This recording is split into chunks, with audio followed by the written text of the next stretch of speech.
എനിക്ക് സത്യാലക്ഷം പറഞ്ഞതിനോടും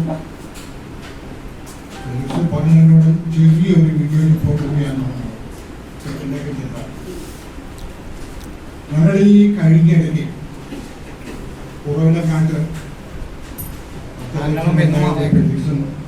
കുറെ പേരുണ്ടായിരുന്നു. അന്ന് 3 അല്ല, അവിടെ 6 കന്യാസ്ത്രീകളുണ്ടായിരുന്നു.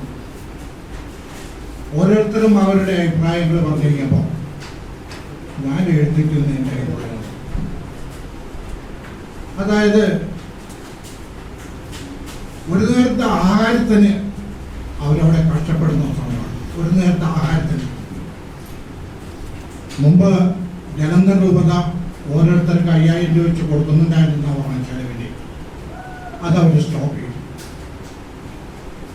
അവിടെ ഉണ്ടായിരുന്ന മരങ്ങളും വേറെ സാധനങ്ങളൊക്കെ അതൊക്കെ മുറിച്ച് അവർ കളഞ്ഞു.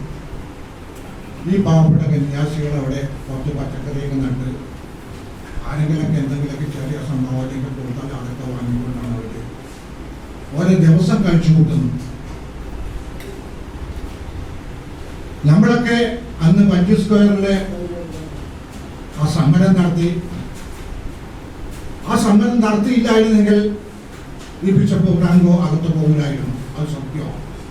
അത് വലിയൊരു വിജയമാണ്. അതൊരു ചരിത്ര വിജയമാണ്. അതിനുശേഷം കേരളത്തിലെ ജാതി മത ഭേദമന്യേ എല്ലാവരും വിശ്വസിക്കുന്ന ഒരു കാര്യമുണ്ടായിരുന്നു, കീഴ്ക്കോടതിയിൽ നിന്ന് അയാളെ ശിക്ഷിക്കണം. എല്ലാവരുടെയും കണക്കുകൾ തെറ്റിപ്പിച്ച് എന്തൊക്കെയോ ചില അട്ടിമറികൾ നടത്തി ആ കേസിൽ നിന്ന് ഫ്രാങ്കോ പോയി. അതിനെക്കുറിച്ച് ഞാൻ പറയുന്നില്ല. അത് വളരെ 2-3 പ്രാവശ്യം ഇവിടെ അഡ്വക്കേറ്റ് ജോർജ് ജോസഫ് പറഞ്ഞ കാര്യങ്ങളാണ്. ഇനിയിപ്പോൾ ആ കേസ് ഹൈക്കോടതിയാണ്. അപ്പൊ ഞാൻ ഇവരോട് ചോദിച്ചു, നിങ്ങൾ ഒരു നേരത്തെ ആഹാരത്തിന് കഷ്ടപ്പെടുന്ന നിങ്ങൾ എങ്ങനെ ഹൈക്കോടതിയിലെ കേസുമായിട്ട് നിങ്ങൾ മുന്നോട്ട് പോകും? ചിന്തിക്കേണ്ട കാര്യമാണ്. ഹൈക്കോടതിയിൽ കേസ് കൊടുക്കുന്നത്, കേസ് നടത്തുന്നത് കീഴ്ക്കോടതി നടത്തുന്ന പോലെ വമ്പിച്ച ചെലവാണ്, ഭയങ്കര ചെലവാണ്. ഇനി ഹൈക്കോടതിയിലും ഈ കേസ് വിജയിക്കും കന്യാസ്ത്രീകളെന്ന് എന്താ ഉറപ്പ്? ഈ കേസ് ഓട്ടോമാറ്റിക്കായിട്ട് പിന്നെ സുപ്രീം കോടതി പോകണം. സുപ്രീം കോടതി ഒരു ദിവസം അവിടെ ഹാജരാകണമെങ്കിൽ ഒരു വക്കീൽ ചിലപ്പോൾ 10 ലക്ഷം രൂപ കൊടുത്തിരിക്കുന്നു. ഇവരുടെ 10 വയസ്സ് കിട്ടാൻ.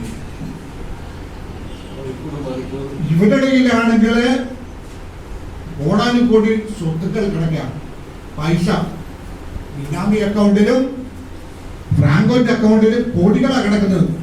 അയാൾ സ്വാഭാവികമായിട്ട് സുപ്രീം കോടതി വരെ പോകും. ഹൈക്കോടതി ഇവർക്ക് അനുകൂലമായിട്ടുള്ള ഒരു വിധി വന്നാൽ തീർച്ചയായിട്ടും സുപ്രീം കോടതി പോകും. 92 നടന്ന അഭയ കേസ് ഇന്നിപ്പോൾ എത്ര കൊല്ലമായി? 10-33 കൊല്ലമായി. അതാ ഫ്രാങ്കോ ഇവിടെ അല്ല ആ കേസ് വന്നത്. അവിടെ ജോമൻ പുത്തമ്പരക്കൽ എന്ന് പറയുന്ന ഒരു വ്യക്തി ഉണ്ടായിരുന്നു. അയാൾ എങ്ങനെ ഈ കേസ് നടത്തിക്കൊണ്ടോ പൈസ ഉണ്ടാക്കിയുള്ള കാര്യങ്ങളൊക്കെ അത് വേറെ. പക്ഷെ അയാൾ തൻ്റെ അടുത്തോടുകൂടി അയാൾ ആ കേസ് നടത്തിക്കൊണ്ടുപോയി. എന്തെല്ലാം പ്രശ്നങ്ങൾ അയാൾ ഇന്നുണ്ട്. വീട്ടുകാർ പോലും അയാളെ ഒഴിച്ചു. ഇന്നേവരെ അയാളെ 19 വയസ്സാണ് ഇതിനെ കല്യാണം കഴിച്ചിട്ട് അയാൾ ജോമൻ പുത്തമ്പരക്കൽ. ഞാൻ തൃശ്ശൂർ ഒരു പരിപാടിയിൽ പങ്കെടുക്കാൻ വന്നപ്പോൾ ജോമോത്തവരിക്കോട് പറഞ്ഞ് ഞാൻ കല്യാണം കഴിക്കുന്നുണ്ടെങ്കിൽ എൻ്റെ ഭാര്യയെ പോലും അവൻ അടിച്ചു പാടി. എങ്ങനെ വിശ്വസിച്ച് ഞാൻ പെണ്ണിനെ കല്യാണം കഴിയും? അപ്പോ ഈ കന്യാസ്ത്രീകള് സുപ്രീം കോടതി പോകാനായിട്ട് ഏത് വകുപ്പാണ് ഇരിക്കുന്നത്? എന്തൊന്നുണ്ടോ? അവിടെ കാശ് തന്നെ വേണം. ആ 3 കന്യാസ്ത്രീകൾ മണം വിട്ടു പോയതില് വ്യക്തിപരമായി പറയണമെങ്കിൽ ഞാൻ അവരെ അഭിനന്ദിക്കുകയാണ്. അവരെങ്കിലും രക്ഷപ്പെടട്ടെ. അവർ രക്ഷപ്പെടട്ടെ. എന്തിനാ അവിടെ കിടന്ന് ചാകുന്നു? എന്റെ അഭിപ്രായമാണ്. നിങ്ങൾ മണങ്ങളെ കുറിച്ച് അറിയണം. ഈ മഠങ്ങൾ ദൈവവിളി എന്ന് പറഞ്ഞൊരു കാര്യം പറയാൻ നടക്കുന്നത്. കന്യാസ്ത്രീകൾക്കൊക്കെ ദൈവവിളി വേറെ പെട്ടതരാട്ടാ, അത് വെറും മണ്ടത്തര, വേറെ വിഡിത്തരം പറയുന്ന ദൈവവിളി കിട്ടിയെന്നൊക്കെ. എട്ടും പൊട്ടും തിരിയാത്ത പ്രായത്തിന് അവരെ വശീകരിച്ചാണ് ഈ മടക്കി ചേർക്കുന്നത്. 15 വയസ്സുള്ളപ്പോൾ അവിടെ ചെന്ന് കുടുങ്ങിക്കഴിഞ്ഞാൽ പിന്നെ പുറന്തോ കാണില്ല. ഇവര് ആ ഉടുപ്പമാറ്റത്തിന് 3 കാര്യങ്ങൾ ഇവർ വ്രതമെടുക്കുന്നുണ്ട്. അനുസരണ, ദാരിദ്ര്യം, ബ്രഹ്മചര്യം. എന്തെങ്കിലും അഭിപ്രായം പറയുകയാണെങ്കിൽ സിസ്റ്റർ സുപ്പീരിയർ ഈ അനുസരണയുടെ ഓളെടുക്കും, മീറ്റർ അനുസരിച്ചോളാം. സുപ്പീരിയർ പറയുന്നത് കേൾക്കോളാം. നിങ്ങളൊന്ന് ചിന്തിച്ചു നോക്കും. നിങ്ങളുടെ സ്വന്തം വീട്ടില് ഭാര്യ മരുമകളുമായിട്ട് ഇടയ്ക്ക് പോകില്ല, അമ്മ മകളുമായിട്ട് ഇടയ്ക്ക് പോകില്ല, പിന്നെ അല്ലേ ഈ മണത്തിലൊരു ദുപ്പാട്ടം കൂടി കൂടിക്കഴിഞ്ഞാൽ അവരെ എങ്ങനെയാണെങ്കിൽ പോകുന്നതാണ് പറയണത്. എനിക്കറിയാം പണത്തിന്റെ കാര്യം. എന്റെ തൊട്ട് തന്നെ ഒരു ഗവൺമെന്റാ, ദിവസവും അടിയാണ് അവിടെ. പക്ഷെ പുറത്തവര് പറയില്ല. അവരവരുടെ പ്രശ്നങ്ങൾ അവരുടെ സ്വന്തം വീട്ടിൽ അവതരിപ്പിക്കുന്നുണ്ടാവും. പക്ഷെ അവര് ഒന്നും ചെയ്യാൻ പറ്റില്ല. കാരണം മഠത്തിൽ നിന്ന് ഒരു കന്യാസ്ത്രീ വിട്ട് പുറത്തു വന്നു കഴിഞ്ഞാൽ പിന്നെ നാട്ടിൽ മുഴുവൻ ഭയങ്കര പ്രശ്നങ്ങളാണ്. മടഞ്ചാടി ഒന്നും എന്തെല്ലാം പ്രശ്നങ്ങളാണ് അവർക്ക് ആ വീടിനെ ഉണ്ടാവും. അപ്പൊ അവര് സഹിച്ചു കഴിയണം. അവിടെ സ്വന്തം അപ്പൻ വായുകൂടിയൊക്കെ കിടക്കുമ്പോൾ ഒരു പാരാസിറ്റമോൾ മേടിച്ചു കൊടുക്കാനായിട്ട് ഈ കന്യാസ്ത്രീകൾക്ക് കൊടുക്കും. അവിടെ പൈസ ഇല്ല. എന്നാൽ നിങ്ങളത് ചിന്തിക്കോ, കോളേജ് പ്രിൻസിപ്പൾ പോലെ വക്കീൽ പോലെ എന്തെല്ലാം പ്രൊഫഷണലാണ് ഈ കന്യാസ്ത്രീകൾ ചെയ്യുന്നത്. വിദ്യാഭ്യാസം ഇല്ലാത്തവർക്ക് അതിനനുസരിച്ചുള്ള ജോലിയൊക്കെ കൊടുക്കുക. പശുവിനെ വളർത്തലും പോത്ത് വളർത്തലും എന്തൊക്കെ ഹോസ്റ്റലിൽ എല്ലാ ജോലികളും അവർ ചെയ്യണം. അവർ ചെയ്ത് കാശില്ലാത്ത പണത്തിന് വേണ്ടിയിട്ട്. അതാണ് സഭ അംഗീകരിക്കുന്നത്. എത്ര കോടാനുകോടി രൂപ സ്വത്താണ് കിട്ടിയത് സഭയ്ക്ക് കിട്ടുന്നത് ഇവരെ കൊണ്ട്. പുരോഹിതന്മാരെ പോലെ അല്ല. പുരോഹിതന്മാർ അരമണിക്കൂർ ജോലി കഴിഞ്ഞാൽ കാശ് വരും പോക്കറ്റ്, അത് അവർക്ക് എടുക്കാം. പണ്ടൊക്കെ ഒരു പുരോഹിതനാകുന്നത് നല്ല തറവാട്ടി പറഞ്ഞവരാണ്. ഇന്നെങ്ങനെയല്ല, ദരിദ്രം പിടിച്ച ഒരു കുടുംബത്തിൽ നിന്നാണ് ഒരു പുരോഹിതനാകുന്നത്. ആ പുരോഹിതനാകുന്നവരെയൊക്കെ അവർ വളരെ സിമ്പിളാക്കിയിട്ട് നമ്മളൊക്കെ ഭയങ്കര സ്നേഹവും ബഹുമാനവും ആയിരിക്കും. ഈ രോഗങ്ങൾ മാറിക്കഴിഞ്ഞാൽ പിന്നെ അയാളുടെ സ്വഭാവം മാറും. ആ വീട് രക്ഷപ്പെടേണ്ട വീട്, കുടുംബങ്ങളാണ് വീട്, ചേട്ടന് വീട്. ഒരു അച്ഛനുണ്ട്, എനിക്കറിയാവുന്ന കാര്യമാണ്. ഞാൻ അയാളെ കുറിച്ച് പരാതി കൊടുത്തിട്ടുള്ള അദ്ദേഹത്തിന്റെ അയാളുടെ വീട്ടില് ഒരു ചെറ്റപ്പുരയെന്ന് വന്ന ഒരു അച്ഛനാണ്. അയാളുടെ വീട്ടില് സ്വിമ്മിംഗ് പൂളുണ്ട്. ഒരു ഹൈസ്കൂളിന്റെ മാനേജറായിട്ടിരിക്കുന്ന ആളാണ്. അവിടെ നിന്ന് ഞാൻ മാറ്റിച്ച്. അതുപോലെ സെന്റ് പോൾസ് കോളേജിൽ ഒരാളുണ്ടായിരുന്നു. അയാളെ ഞാൻ മാറ്റി. എല്ലാം കറക്റ്റ് സാധനം എടുത്തിട്ട് ടെലിസൈഡാണ് കൊടുത്തത്. ദിവ്യത്തിൽ കാശുണ്ടാക്കാൻ, പക്ഷെ കന്യാസ്ത്രീ കച്ചു പൈസ കിട്ടില്ല. ഇവരെ അടിമകളാണ്. അവർക്ക് സ്വതന്ത്രമായിട്ടൊരു അഭിപ്രായം പറയാൻ പറ്റൂല. അവര് സഹിച്ചു കഴിയുക. ഞാൻ പറഞ്ഞില്ല, ഞങ്ങളവിടെ ഒരു കന്യാസ്ത്രീ ഉണ്ട്. പ്രായമുണ്ട് കേട്ടോ, 10-70 വയസ്സുണ്ടാവും.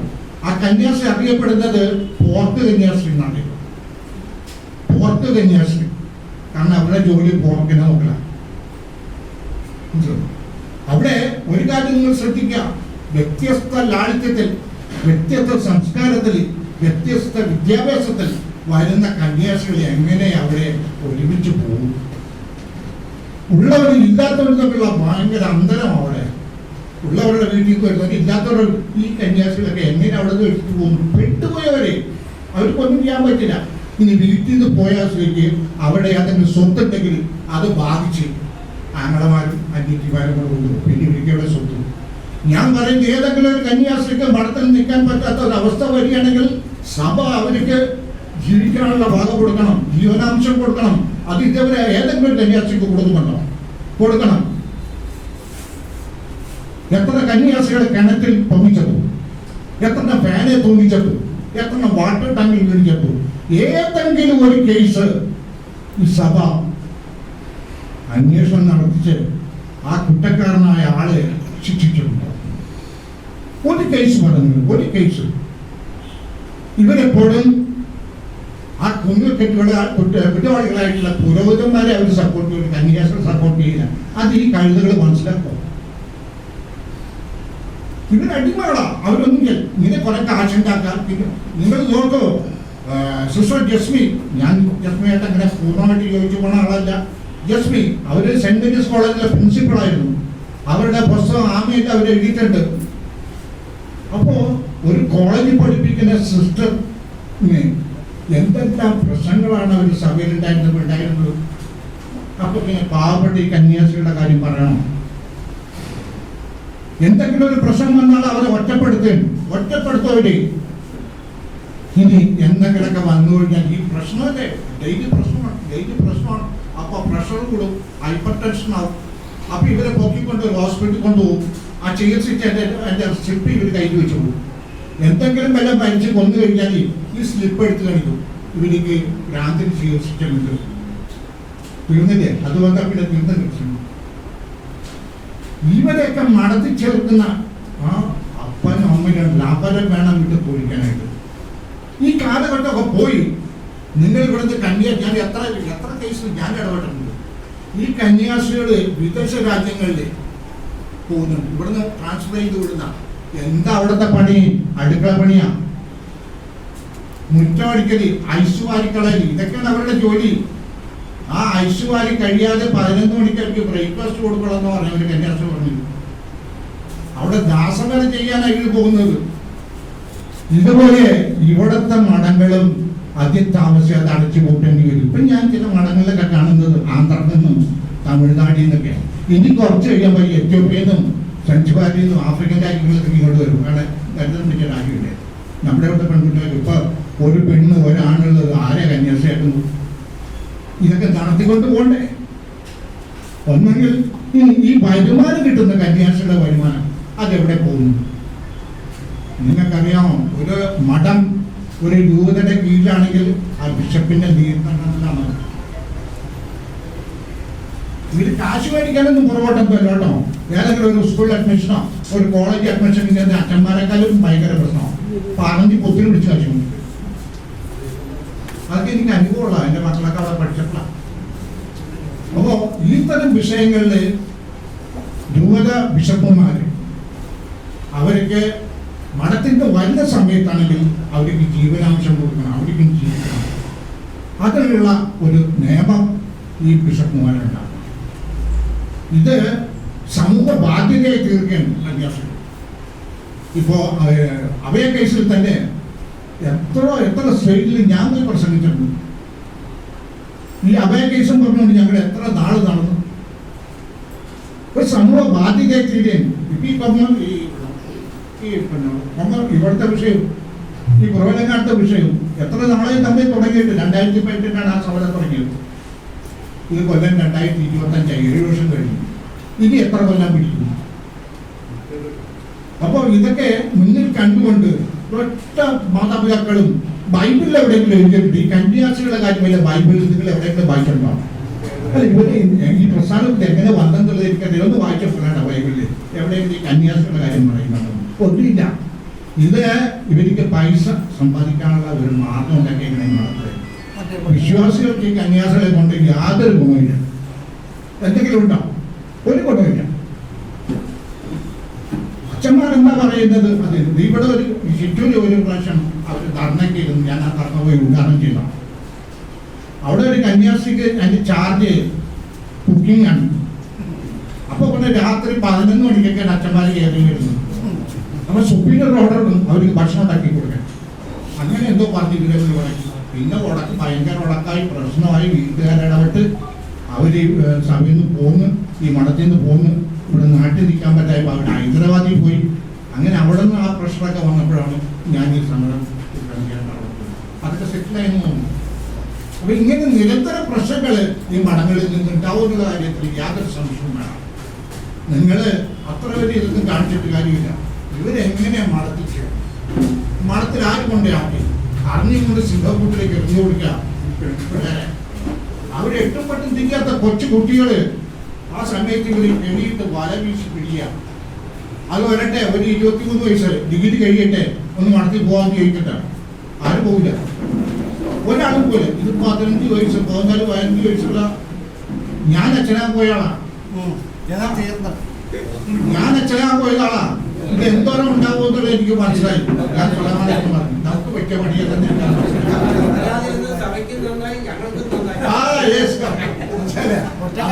മനസ്സിലായി. ഞാൻ അങ്ങനെ പോകണോ? എനിക്ക് ലാറ്റിനൊക്കെ അച്ഛന്മാരെ പറഞ്ഞ മുമ്പ് എനിക്ക് ശരിക്കും പറയാമില്ല. ഞാൻ 5ൽ പഠിക്കുമ്പോൾ ഓട്ടോവായിട്ട് കയറിയാണ്. കുറെ പിള്ളേരെ ഞാൻ ഓട്ടോവായിട്ട് പഠിക്കുന്നു. അപ്പൊ കൊച്ചി ബിഷപ്പ് വന്ന് ഇയാളാണ്